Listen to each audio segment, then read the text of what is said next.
இன்னைக்கு எதிர்க்கட்சி தலைவர் அவர்கள் கைது செய்யப்பட்டிருக்காங்க. கைது செய்யப்பட்டது வந்து அரசியல் பழிவாங்கும் எண்ணம். நாளைக்கு சட்டப்பேரவை கூட்டம் தொடரும் போது இன்னைக்கு கைது செய்யப்பட்டிருக்காங்க அப்படின்னு சொல்லி இல்லை, நீங்கள் எல்லாம் பார்த்துருப்பீங்க எதனால் காவல்துறை இந்த நடவடிக்கை எடுத்திருக்காங்கன்னு சொல்லிட்டு. பெண்கள் குறித்து ஆபாசமாகவும் அவதூறாகவும் நீங்கள் இந்த மாதிரி பேசிகிட்டு இருந்தால் எத்தனை பேர் இதை பார்த்து விட்டுருவாங்க? நீங்கள் சாதாரண ஒரு நபராக கடந்து செல்ல முடியாது. பெண்களுக்கு எதிராக இல்லை பெண்களுக்கு எதிராக எந்தவித குற்றச்சம்பவங்களும் எந்தவித அவதூறு வார்த்தைகளும் எந்தவித தவறான பேச்சுக்களும் என்ன பேசினாலும் இந்த அரசு இந்த காவல்துறை கண்டிப்பாக அவருடைய சட்டப்பூர்வமாக என்ன நடவடிக்கை எடுப்பாங்க அதை எடுப்பாங்க. அதில் எந்த மாற்று கருத்தும் கிடையாது. ஏன்னா இவர் திரும்ப உதயநிதியை தான் சொல்லிட்டு இருக்கோம். அவர் வந்து காவேரி விஷயத்தில் அவருக்கு மேகதாது விஷயம் எதுவும் தெரியல, தெரியாத விஷயத்தை போய் அங்கே போய் பேசுறதுக்காக அவர் போய் தேவையில்லாத விஷயங்களை அங்கே போய் பேசிட்டு வந்திருக்காரு.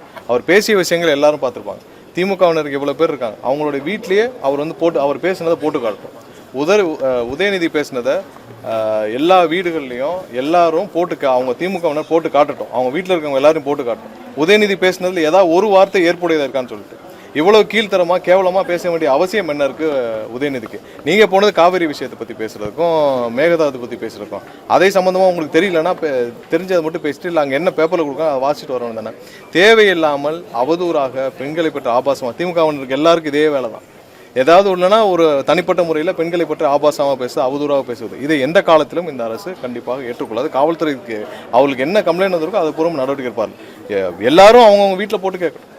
இது வந்து எல்லா வீட்லையும் அந்த இப்போ எல்லாரும் பேசுகிறாங்க, எல்லார் வீட்லையும் போட்டு கேட்கணும். உதயநிதி பேசினதில் ஒரு வார்த்தை ஏற்புடையதற்கா இவ்வளவு கொச்சையாக கேவலமாக அவர் வந்து எதிர்க்கட்சி தலைவர் இல்லை, ஒரு எம்எல்ஏவாக நிற்கிற கூட தகுதி கிடையாது, சட்டசபைக்குள்ள தகுதியே கிடையாது. இவ்வளவு வக்கிரமத்தை மனதில் வச்சுக்கொண்டு இவரெல்லாம் ஆட்சியில் இருந்தப்போ எவ்வளோ வக்கிரமாக செயல்பட்டிருப்பாங்க, திரைமறைவில் எவ்வளோ வக்கிரமாக செயல்பட்டிருப்பாங்க. நீங்கள் இவ்வளோ வக்கிரத்தை மனதில் வைத்துக்கொண்டு நீங்கள் எல்லாம் ஆட்சி நடத்திருக்கோ இல்லை இது இருக்கோ எந்த தகுதி இல்லைன்னா மக்கள் இன்னைக்கு வந்து இவ்வளோ பெரிய வெற்றியே முதல்வர் அண்ணன் விஜய் அவர்களுக்கு கொடுத்துருக்காரு.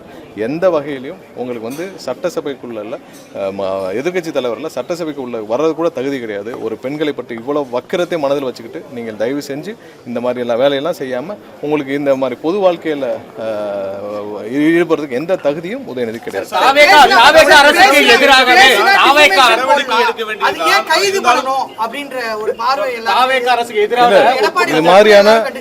இது மாதிரி பெண்கள் விஷயத்துல இவ்வளவு வக்கிரமாக பொது வழியில் ஒரு சாதாரண நபர் அல்ல, ஒரு எதிர்க்கட்சி தலைவர் பேசும் பொழுது இது எந்த அளவுக்கு பொது வழியில் ஒரு தாக்கத்தை ஏற்படுத்தும், இது எவ்வளவு தூரம் பாதிப்பை ஏற்படுத்தும். பெண்களுக்கு எதிராக கொச்சையாக பொது வழியில் பேசுபவர் யாராக இருந்தாலும் சட்டப்பூர்வமாக என்ன நடக்குது அந்த காவல்துறை அவங்களுக்கு வந்து கம்ப்ளைண்ட்ல பேசுறது சொல்லும்போது இந்த பொய்க்கால் புதிய அரசு நாளை சட்டமன்ற கூட்டத்தை வைத்து கொண்டு ஏன் உடனே கைது செய்ய வேண்டும், எதை மறைக்க இந்த அரசு முயல்கிறது என்ற கேள்வி. எதையும் மறைக்கிறதுக்கு இல்லை. நாளைக்கு பட்ஜெட் தாக்கல் செய்ய போது எதையும் மறைக்கிறதுக்கு இல்லை.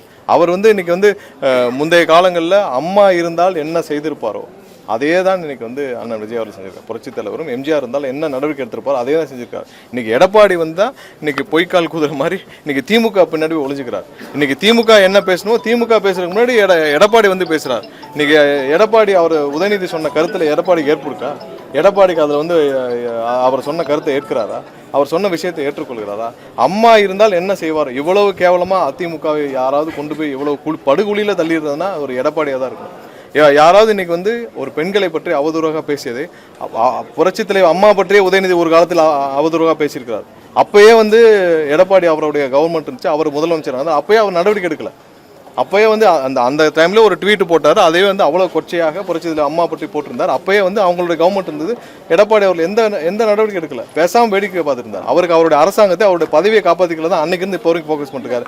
இன்னைக்காவது நேர்மையாக நியாயமாக சட்டப்பூர்வமாக பெண்களுக்கு எதிராக எந்த அவதூறும் எந்த செயலும் யார் ஈடுபட்டாலும் எந்த நபர் ஈடுபட்டாலும் யாராக இருந்தாலும் சட்டப்பூர்வமாக கடுமையான நடவடிக்கை எடுக்கப்படும். அதில் எந்த மாற்று